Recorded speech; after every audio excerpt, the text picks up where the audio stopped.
ಎಲ್ರಿಗೂ ಒಂದಿಷ್ಟು ಕಥೆಗಳ ಯೂಟ್ಯೂಬ್ ಚಾನಲ್ಗೆ ಸ್ವಾಗತ ಸುಸ್ವಾಗತ. ನಾನಿವತ್ತು ಹೇಳಕೊಟ್ಟಿರೋ ವಿಷಯ ಕೃಷ್ಣನ ಬಗ್ಗೆ. ಏನು ಕೃಷ್ಣನ ಬಗ್ಗೆನಾ? ಹೌದು, ಕೃಷ್ಣನ ಬಗ್ಗೆ. ಗೊತ್ತು ನಿಮಗೆಲ್ಲ ಕೃಷ್ಣನ ಬಗ್ಗೆ ತುಂಬ ಗೊತ್ತಿದೆ. ಕೃಷ್ಣನ ಬಗ್ಗೆ ತುಂಬ ಬುಕ್ಸ್ ಇದೆ, ಸೀರಿಯಲ್ಸ್ಗಳಿದೆ.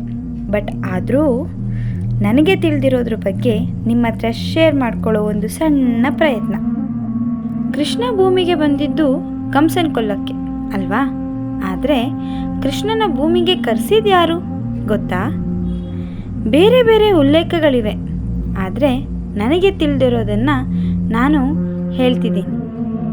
ಬಹಳ ವರ್ಷಗಳ ಹಿಂದೆ ಪೃಥ್ವಿದೇವಿ ಅಂದರೆ ಭೂಮಿ ತಾಯಿ ರಾಕ್ಷಸರು ಮತ್ತು ದುಷ್ಟಶಕ್ತಿಗಳ ದುಷ್ಕೃತ್ಯಗಳಿಂದ ತುಂಬ ನೊಂದಿರ್ತಾರೆ. ರಾಕ್ಷಸರು ಅಥವಾ ದೈತ್ಯರು ಎಲ್ಲೆಲ್ಲೂ ವಿನಾಶ, ಅಪಾಯ ಹಾಗೂ ಹಿಂಸೆಯನ್ನು ಸೃಷ್ಟಿಸಿರ್ತಾರೆ. ಭೂಮಿ ತಾಯಿ ಬೇಸತ್ತು ಸುಮೇರು ಪರ್ವತಕ್ಕೆ ಹೋಗ್ತಾರೆ. ಸುಮೇರು ಪರ್ವತದಲ್ಲಿ ಯಾರಿರ್ತಾರಪ್ಪ? ಯಾಕೆ ಭೂಮಿ ತಾಯಿ ಅಲ್ಲಿಗೆ ಹೋಗ್ತಾರೆ ಅಂತ ಯೋಚನೆ ಮಾಡ್ತಿದ್ದೀರಾ? ಹೇಳ್ತೀನಿ ಕೇಳಿ. ಅಲ್ಲಿ ಸೃಷ್ಟಿಕರ್ತನಾದ ಬ್ರಹ್ಮದೇವ ನೆಲೆಸಿರ್ತಾರೆ. ಭೂಮಾತೆ ಹೇಳುತ್ತಾರೆ, ಉಗ್ರಸೇನನ ಮಗನಾದ ದುಷ್ಟ ಕಂಸ ನನ್ನ ಪರಿಸರವನ್ನು ಹಾಗೂ ಮನುಷ್ಯರನ್ನು ನಾಶ ಮಾಡಲು ಹೊರಟಿದ್ದಾನೆ.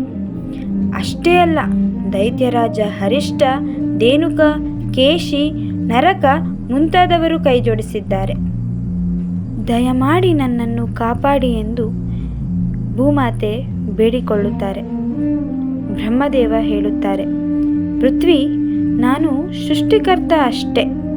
ನೀನು ಮಹಾಸಾಗರದ ಉತ್ತರ ದಿಕ್ಕಿನಲ್ಲಿ ವಿಷ್ಣುದೇವ ನೆಲೆಸಿದ್ದಾರೆ, ಅವರನ್ನು ಪ್ರಾರ್ಥಿಸು. ಅಷ್ಟರಲ್ಲಿ ಭಗವಾನ್ ವಿಷ್ಣು ಅವರಿಬ್ಬರ ಮೊರೆ ಆಲಿಸಿ ಅವರ ಮುಂದೆ ಪ್ರತ್ಯಕ್ಷರಾಗುತ್ತಾರೆ.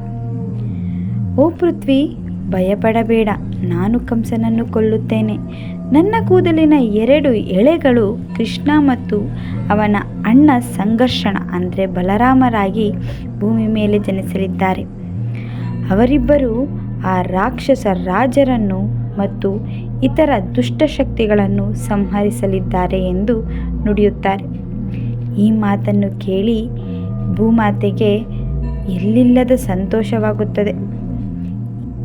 ಈ ರೀತಿ ಭೂಮಾತೆಯ ಸಲುವಾಗಿ ಕೃಷ್ಣನು ಭೂಮಿಗೆ ಬಂದರು.